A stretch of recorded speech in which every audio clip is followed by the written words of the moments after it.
Welcome back, everyone, to the Disaster Tough podcast, where we share insights into the big plays and right calls of leadership. We dive deep into the stories, lessons learned, and ideas that will help you in the field. Let's go. Welcome back to the Disaster Tough podcast. I'm your host, John Scardina. I am so excited for this episode. Every single week, I had an opportunity to hear from unique perspectives and to hear from other people how they got there. Drew and I were just talking a little bit before the podcast. I hope he shares it again while he's on here. But his story is very cool. I really hope you pay attention. There's so many different ways to find yourself into emergency management. My favorite way is for people when they get the itch for it. And he definitely had an experience where he had to find that. I'll let you hear from on his experience. But listen to his thought process as he's walking it through. I was already very impressed. I don't want to set him up too much. But seriously, this just really blown away by somebody who has gotten the itch and done the right things to get into cool positions.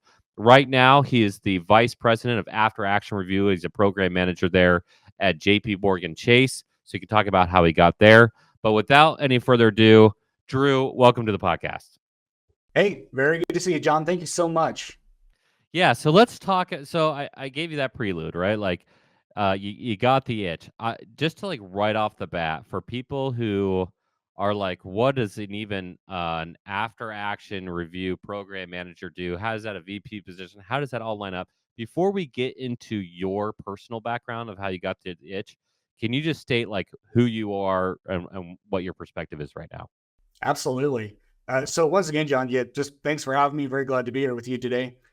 So my name is Drew Neikirk. I, as you said, work for JP Morgan Chase. Here in the Dallas-Fort Worth Metroplex. Live here with my husband and our 2 dogs, and we just enjoy doing our thing out here. So yeah. That's awesome. And what are your dogs' names? Oh, and your husband's name, of course. Yeah. So my husband's name is Donald, and our 2 dogs are Oakley and Paisley, 2 Scottish Terriers. I have an awkward question. It's probably going to be an obvious yes for you. Did you want dogs? Yes, I did. Oh, yes, you I did. Okay, because I have 2 cats, and I did not want cats. But in order to get the job at FEMA, to move to California from DC, my wife said, I want a cat. And I was like, gosh dang it. So we got a cat, and somehow then we got 2 cats, and, we're off to the races. So good for you on actually wanting your pets. I like my cats too. But okay, so you're there at JP Morgan Chase, right? You're doing all these different things, not only from a business continuity side, but from all incident management side. For people who this is going to sound kind of funny to the listener. We always talk about all hazards. And when I go into public safety, especially counties, when they say all hazards, really they're only focusing on like 2 or 3 natural hazards. And when people say all hazards at, university, they're talking about maybe 5 or 10 different types of hazards. Yeah. But I feel like something like you're really looking at the full spectrum, right? Can you walk through some of the unique circumstances that you have to deal with from the banking perspective and the AAR perspective? Yeah, absolutely. So for us, we are still dealing with some of those same natural hazards that everyone else is dealing with. A lot of our AARs center around hurricanes or major weather events.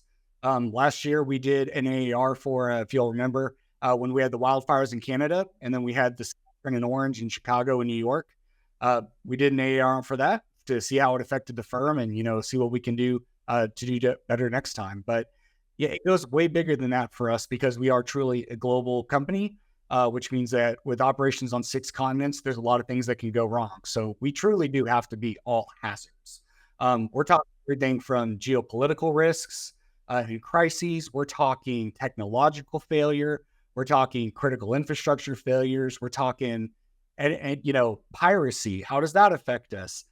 There's all these different things, and the world being so, just intimately connected as it is. There's so much that can affect us, and there's so much that we have to be aware of, be prepared for, and be ready to react against as well. The L3 Harris Extreme 400p radio solves problems and is specifically designed for emergency services. How do we know? We field tested it with medical, urban search and rescue, and collapse and confined structures. This radio is amazingly tough. Check out the L3 Harris Extreme 400p radio at l3harris.com right now. How do you spell Doberman Emergency Management? EOP, OEP, HVA, HMP, Thyra, TTX, Drone, PDA. Whenever you need an expert, Doberman Emergency Management field experts are there for support. Contact an expert at DobermanEMG.com today.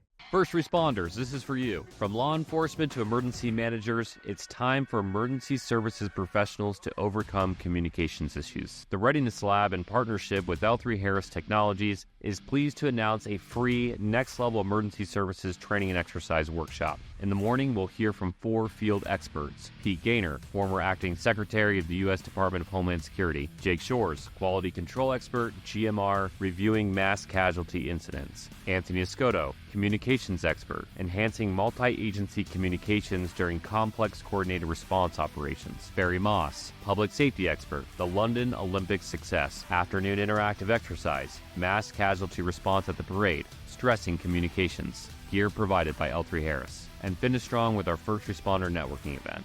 This is a community experience. Registration is free and open to all emergency services professionals. Sign up now for the July 23rd workshop in Vancouver, Washington. We'll see you there. CBRNE Convergence, the world's largest conference for the non-conventional threat, is heading back to Orlando between October 28th and 30th, 2024. With 3 days of workshops, lectures, and interactive sessions delivered by speakers from around the world on the latest issues and approaches to CBRNE and hazmat. Make sure to claim your early bird discount by registering now at cbrneworld.com/event/Orlando. I don't think I had great situational awareness until maybe working at Apple or maybe the National Cancer Institute. I got that perspective, but I didn't really understand that, the throw the pebble in the pond, the ripple effect, really mentality of how truly everything is interconnected. You look at these different silos, but I think COVID in particular, the Panama Canal problem and showing supply chain and how it really does affect absolutely everything. Were there moments for you here, especially as you're looking at through these different programs of the ripple effects, that you were surprised on or that you wish people had better situational awareness on? Yes, absolutely. So when we had a data center failover event that occurred in Singapore last year, there was a portion of this that I didn't even have a truly an understanding of, which is with that failover, there was a component of having to kind of race against time to get our transaction processing back online as quickly as possible so that it didn't interfere with the markets. And so you have this thing where it's like I think for some companies, it's like a data center failover. Major event, maybe not like a global crisis, if you will. But for us, it was one of these things of we have to get this right now so that we're not dealing with this and so that it doesn't have an effect across the world potentially in the next 24 hours. That was one of those things that I think is really important to realize with business resiliency and continuity is that it's not just about, is Microsoft Outlook working? On certain things, it can really be the difference between people being able to do their jobs or being able to access their money. Or let's say you work for an insurance company, being able to file claims. So these little things that happen, and sometimes on the other side of the world, can have major implications. Yeah, and so basically my question, a follow-up question, is kind of a random one. Um, Meeting with other high-level organizations, especially in business continuity, who really do look at that full spectrum, like this really does impact that. How much does your job have to worry about the PR perspective? Do you look at the incidents themselves, or do you also look at the business continuity from, oh, this wasn't really that big of a deal, but the news made it sound like a big deal. Now we're impacted. Do you play with that at all? For me, not really. Thankfully, we have a pretty robust corporate communications apparatus at our disposal, and they take care of a lot of that for us. And they are truly the superheroes for us on many occasions. Yeah, I mean, a good PR team can stop an incident from continuing. It can nip something in the butt. Pete Gaynor talks about this in his crisis leadership course. I'm a big fan of that. Everybody should take it. But he says this to our groups in dynamic populations course when he comes out there. He talks about once you get behind the media, you never get in front of it again. And so Hawaii, the wildfire that happened in Hawaii, that's a prime example, right, of that. But it just shows that there's all these different components that are happening at the same time. communications teams doing their job. You have to do the after action of like the impacts there. We mentioned COVID. We mentioned the Panama Canal crisis and supply chain. When a bank is looking at supply chain, what are some of the big AARs that people should be aware of? Because we didn't have the depression. We have depression, sure, but we didn't have like 1920s, right? Sure. So what does a bank do in terms of like the business continuity perspective during Panama Canal? Great example of that would be the Russia-Ukraine crisis. I think for most people, when they think of banking, they think retail banking or they think investment banking. They think about these institutions in one place and one point of time doing their work and going home, not really having anything to do truly with geopolitical politics. With the Russia-Ukraine invasion, we had a huge task ahead of us whenever that kicked off. The bank had employees within Ukraine that we needed to take care of and that we needed to make sure that they were safe. We had operations going on in the country that we needed to keep going. At the same time, we'd also had operations going on in Moscow that also had to be taken care of. And so you not only just within that, one crisis, you now have two sub-crises that have to be taken care of very differently. This led to a huge, just in terms of just like what needed to be done. The biggest like function of that being like with international sanctions, which does have a huge effect on the bank. And from that perspective, we're talking about having to realign employees with that from an HR perspective and trying to make sure that they are not sitting under anyone that is under one nationality or a different nationality. It's going into, can we get money in and out of a country? It's going into, any kind of like investments or any kind of like, financially like negotiable instruments. Are we able to access those? Are we able to do anything about them?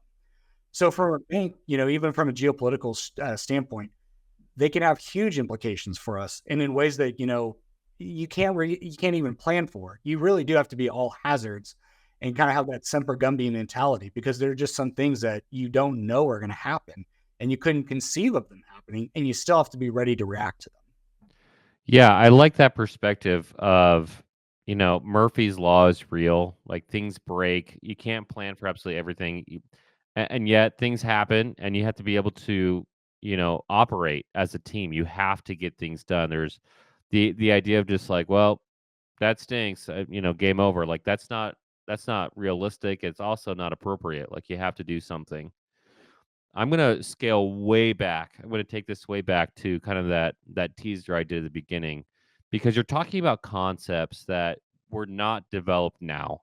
You already had those thought processes developed within you because of the way you operate and the way you were trained in other fields. And without really giving that away, can you kind of walk through of how you found yourself into this field and how you found yourself into this position? Yeah, absolutely. I will first of all tell anyone who asks that I'm probably not the best person to ask for career advice because I have hopped all over the place. And it took me a minute to get here, but I'm glad I finally found it. But Hey, that makes you interesting. The person who's had one job forever, not interesting. So that would make I'm me all very for what interested. you did because that's what I've done. So yeah. Yeah. So professional career started early 20s, joined the Air Force, worked in financial management for my 6 years, stationed out on the East Coast to Langley Air Force Base, Virginia. Working in that job, I'd been on base for probably about 2 or 3 months at that point in time. And we started hearing things about a hurricane was coming up the East Coast and planning to hit just south of us in North Carolina. And I had my master sergeant come up to me and he said, "Hey, are you married?" I said, "No." And he goes, "Do you have any kids?" I was like, "Nope." He goes, "You have a dog?" And I was like, "Nope." And he said, Hey, "Okay, you have all the above now. all Hey, of look the above. at that. Checkbox D." Yeah.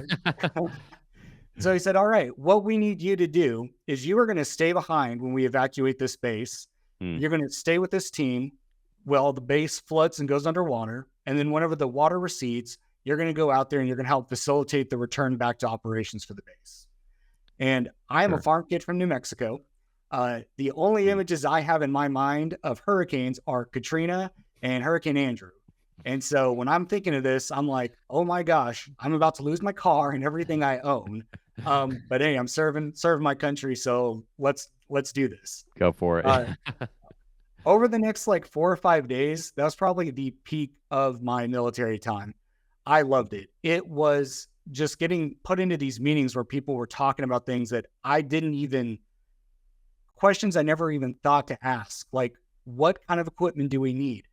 Can this building do this? What about this? What if this happens? All these kind of contingencies. And I found myself in this position where I was just like, oh man, like this is going way over my head, but I'm also in love with whatever I'm doing right now. And I'm loving this.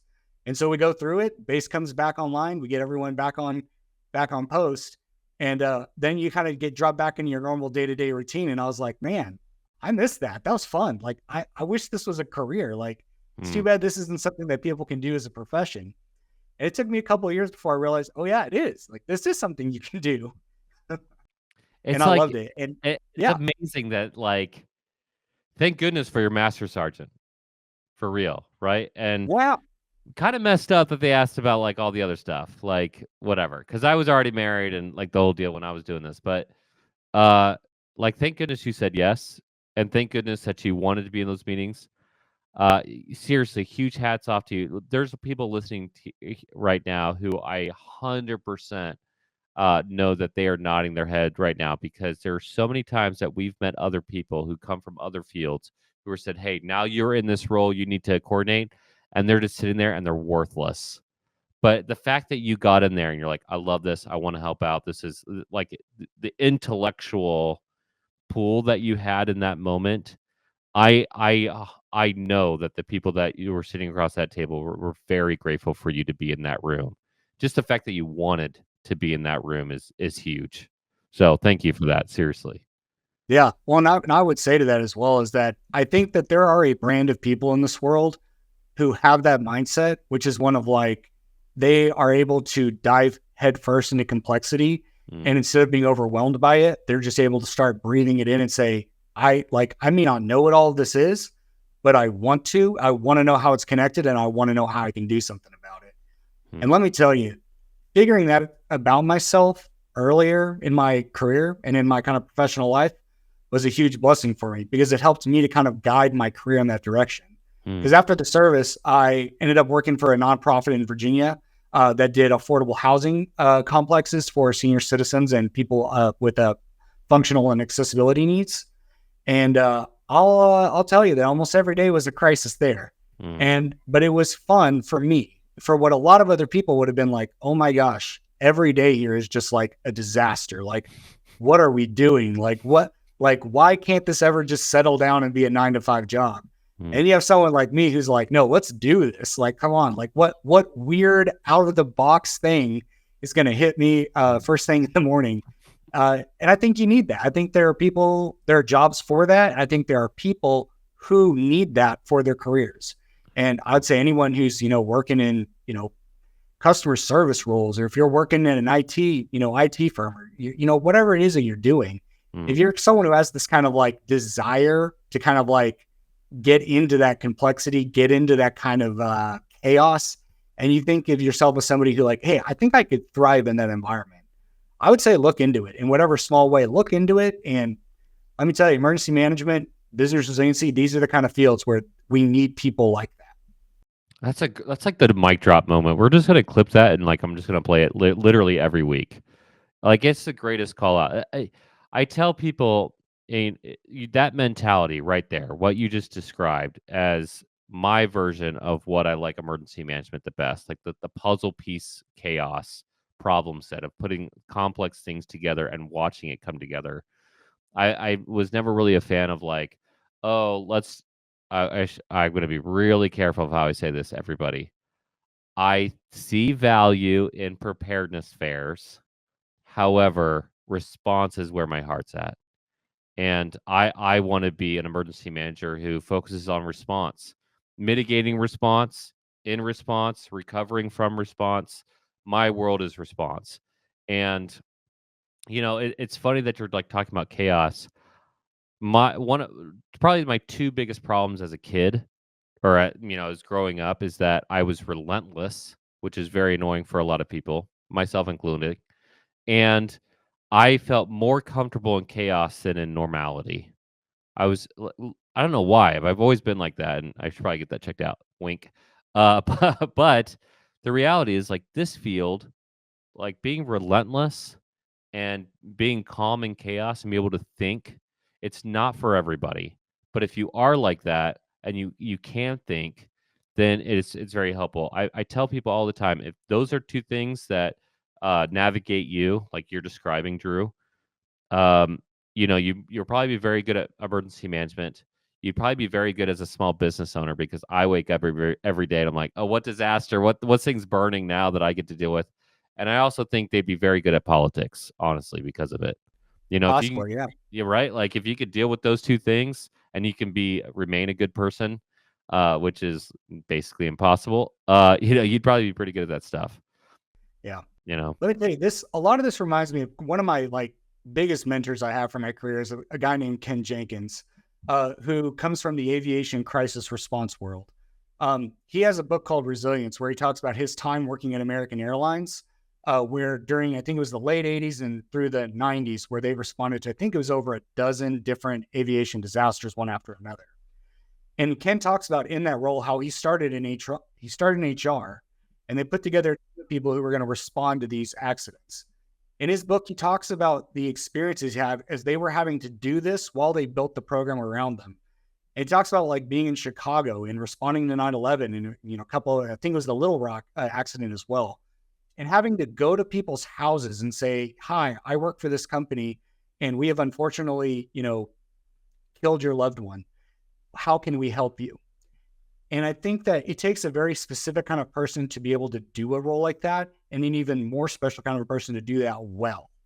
And I think that that's another one of those things in emergency management is we think response is just, one type of a thing.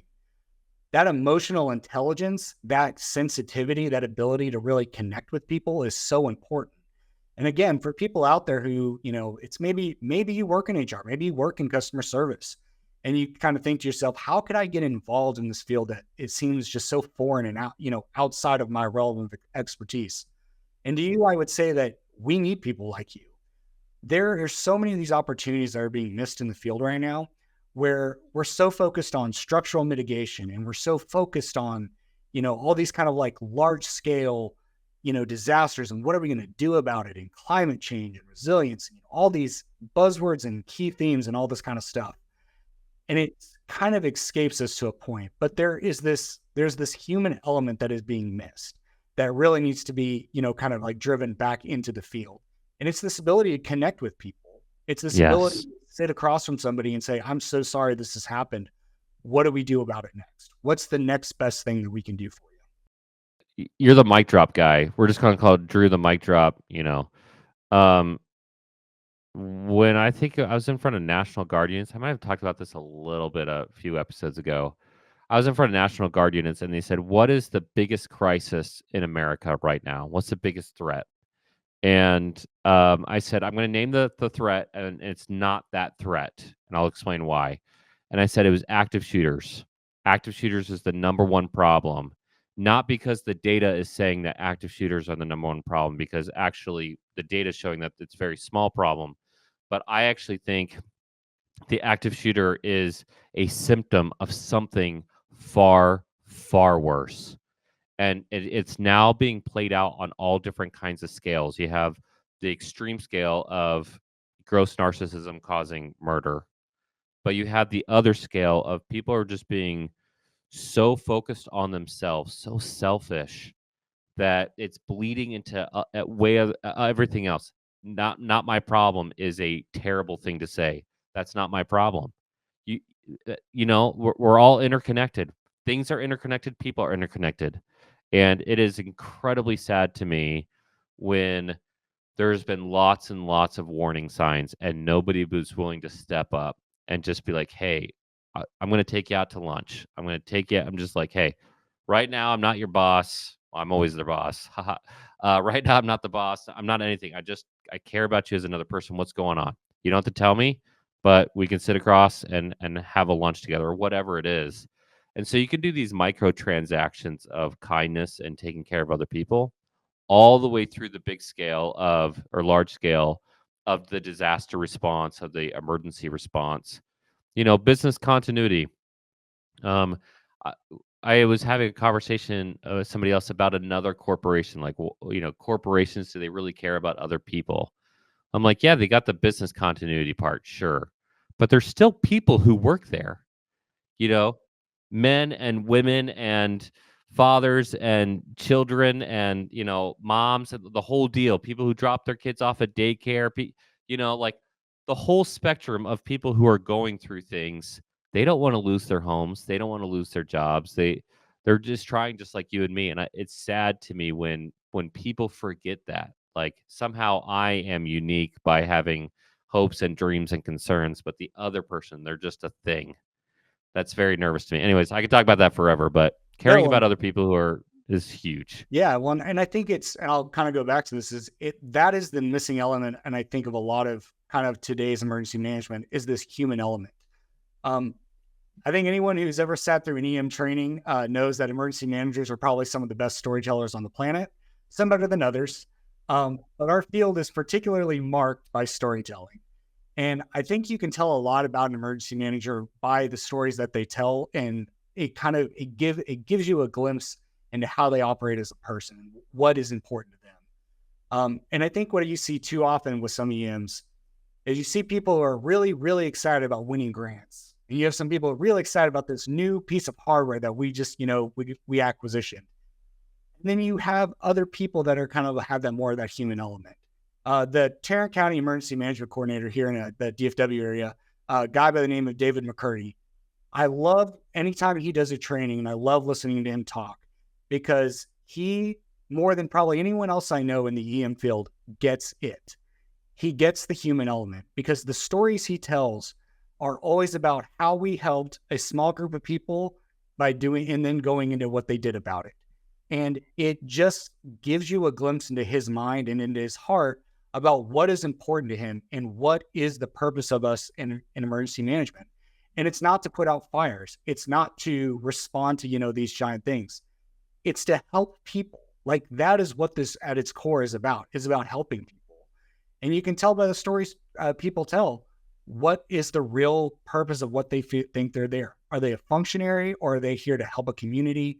Or, and even in the resiliency world, a huge part of me is that the satisfaction I get from my job is that I get to help people when there are hurricanes, when there's anything that happens, I get to help employees. And through my job as the after action review program manager, I get to come in behind and say, what did we do great? What could we do better? How can we be improved for the next thing that happens? And be able to kind of facilitate that process. Because at the end of the day, when you have 300,000 employees on 6 continents, you have a lot of people that need help. And it feels nice at the end of the day to be able to come home and say, even though I had a stressful day, there is a group of employees somewhere on this earth that I was able to help or that will be helped by the work that I get to do.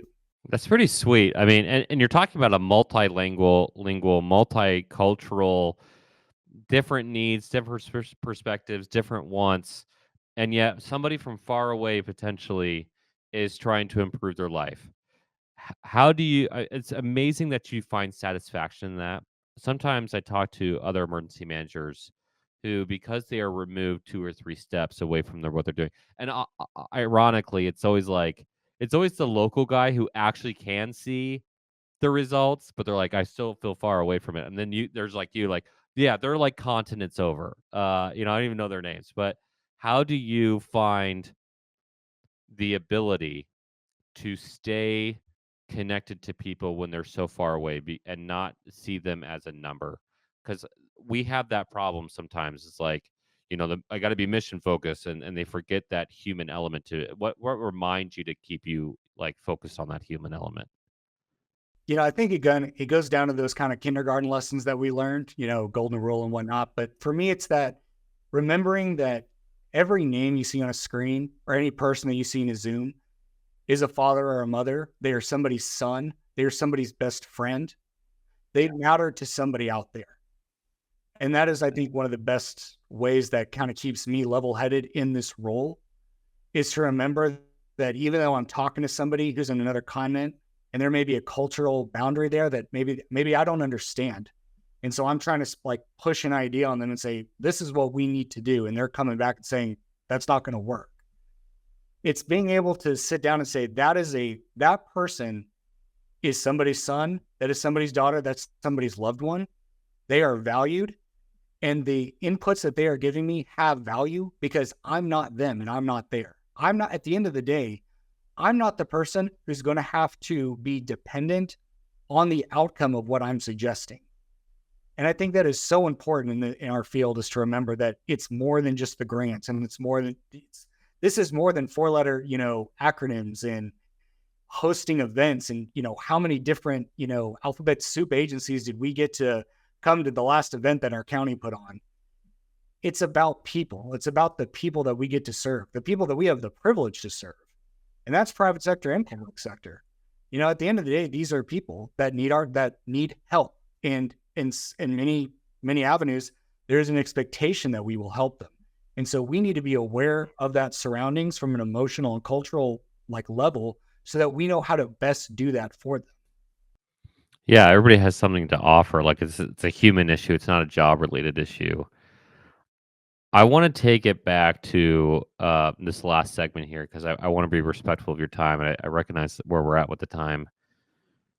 Because you're aware of the human issue, and you have the after action review perspective, the AAR perspective at JP Morgan Chase, if somebody is thinking, okay, I'm really agreeing with Drew here, these tenants are hitting off on me.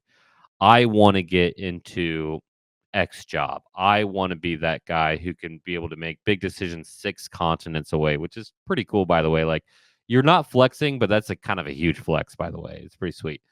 If you're listening to this podcast episode, and you're like, yeah, that's me. I want that job. I want that perspective. What advice would you give to them of 2 or 3 things that they should get very good at?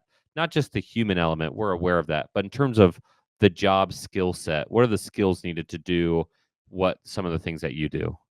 Yeah, absolutely. And this is probably my favorite question to ask, because I love helping get people into this field. It gives me so much purpose, and I love doing it. So this is the question I always wait for whenever people ask me. But I think the very first piece of advice I could offer for people who are interested in this field, or even people who are in this field currently, is to think of it as a path instead of a road. And I'll kind of elaborate on that. There's a guy named Wendell Berry, who is a very famous American naturalist, big farmer. He writes books and essays about kind of pastoral life and just kind of our interaction with our environment. And he makes this difference in this story he calls A Native Hill, where he talks about the difference between a path and a road. And that a path, and I love this quote, he says, it's little more than a habit that comes with knowledge of a place. It's not destructive. A path adapts to its surroundings. A path obeys the contours of geography. It goes around obstacles when it meets it. It flows with its surroundings. And he contrasts that with the road. And I love what he calls a road, an embodiment of a resistance to its landscape. It goes over the country rather than through it. And it translates space into place to traverse it with the least amount of effort. And the reason I kind of want to start with that is to tell people, when it comes to emergency management, it's a path. It's not a road. You have to go with the terrain. You have to go with what are some of your own kind of inborn skills. Maybe you are more of a people person. Maybe you're more of a data person. Maybe you are that police officer or that fire guy who just wants to run straight into danger. There's a place for all 3 of those people in emergency management. What I think sometimes happens is we see people on LinkedIn and we think, oh, well, they did this. He started working for a university, and then he went into consulting, and now he works in the private sector. And so that's the road I need to take, the straightest point between A to Z that I need to take to get there too. That's not it. And I know this especially from the beginning of my career, where I really kind of threw myself into some major frustration, because I kept thinking, I need to be that guy. I need to be that guy. And to get there, I need to shape myself and my surroundings so that I can get there as quickly as possible. And that's never going to work for anyone. You have to shape around the obstacles that you encounter. You have to take the opportunities that you're given in your place and space, find a way around them and to overcome them, and then see how that makes you ready for the next thing that you need to do. I'll tell you, I never thought I'd work in the private sector. Most of my life has been military or government or nonprofits. I never thought I would ever see myself working for, probably the world's largest bank. Never thought that was going to happen, but it happened. And I'm glad it did. Sweet. And now, it's amazing. I get to do a really cool job, and I have this weird quasi emergency management, quasi business resiliency job. And every day is an adventure, and I love it. But if I would have picked that out of a lineup 2 years ago and said, well, this is where I need to be, I wouldn't be here, because I needed all these other things that came in my path that by overcoming them, it gave me the tools to be able to do this job effectively. So that's the first thing I would say is to anyone coming out of the military, police, fire, or, any other role. It's a path. It's not a road. You have to navigate it yourself. There is no quick solution to get into any one thing that you see. I think the other thing I would say, and this is probably the biggest one for people, is to just connect with people and ask questions. The way I knew Ken Jenkins is because I'm through my university, I minored in aviation logistics because I've always loved planes. I'm a huge plane guy. Ken was there as a guest speaker to the class, teaching on aviation crisis response. And at the end of the class, he said, hey, this has been fun. If you ever want to get in touch with me, would love to connect with any of you. Here's my email address. Feel free to reach out. And I did. And it took a lot of gumption for me at the time because I was like, I don't know this guy, I'm going to waste his time, blah, blah, blah. And I finally did. I just emailed him and I said, hey, you're really cool. I love what you do. Would love to talk more about it with you. That has begun a 4-year mentorship process that I probably wouldn't be as effective as a leader as I am without Ken. Ken took my resume, he ripped it to shreds, put it back together, truly made me see what I had to value I had and how I can help people. He did like an 1.5 hour long interview, kind of like, I would say, gauntlet with me to get me ready to, go into interviews. And over the last couple of years, I reach out to him all the time. I'm like, hey, what are your thoughts on this? What about this? What would you say I should do about this? And he helps me with that. That tool in my bag would have never happened if I wouldn't have reached out. But it's about connecting. It's about having the gumption to go up to people and say, hey, you're interesting. The thing you do, I want to know more about it. Not because I want to get anything from you, but because I just want to be able to connect with you and get some more information. And I think that's one of the missing keys we have right now is that we need to get better at communicating with each other. And we need to get better about communicating with people who aren't in emergency management about what we do, our value, and how much that we care about the community. And one other thing with that too is anytime we have people who are aspiring to get into this community, we've got to get better about being available for them. Students in the university, every once in a while will go and speak to classes and I tell them the same thing Ken told me. Please reach out to me. I'm almost at the point of begging you to reach out to me because I want to share with you my passion for this field. I want to see your passion for this field and see how we can get you in here because we need you badly. This field needs people who, quite frankly, give a damn about their communities. That is what we need. And if we don't learn how to communicate better with one another and be available and reach out, then that's going to be the thing that holds us back. So that's like the 4th or 5th mic drop moment you've had on this podcast episode. I don't even know where to start. First of all, I'm totally impressed by somebody who has done the things you've done and the amount of time that you've done them very quickly, I might add. And yet you keep on calling out all the other people that you're learning from. What an amazing skill set and humble attitude that you've brought into it. Man, people who think they do it on their own don't do it on their own. I have been so incredibly blessed, blown away, grateful, the whole deal. The people who come onto this podcast, yourself included, some of the best friends I've created over the last 4 years have come from this, including the mentors. If somebody told me Pete Gaynor would be one of my best friends, guy I could turn to, I've called him for the most random things. He went through our first emergency management response for a dynamic populations course in Atlanta a few years ago. I asked him to be like one of our keynote speakers. And I think there's an ad that's going to run in this podcast for that at some point, so people can see that. But during those 3 days, I asked him not just to do his keynote, but I asked him to participate in that. And we had a little bit of downtime, so he took me into a hallway, and we were sitting there for like an hour and a half. And he was just systematically going through of all the different ways that I could improve. And I needed that. It wasn't from a you suck, you need to improve, but hey, you have really big plans and goals, and I'm really impressed by your team. This is how you can get from A to Z. And he is consistently, every time I've talked to him, brought up those things. How are you doing on this? How are you doing on that? Helping me direct that relentless energy in such a positive and helpful way. That's why I talk about his course so much, like the crisis leadership course. Like he's helped me out. He helps out a lot of other people.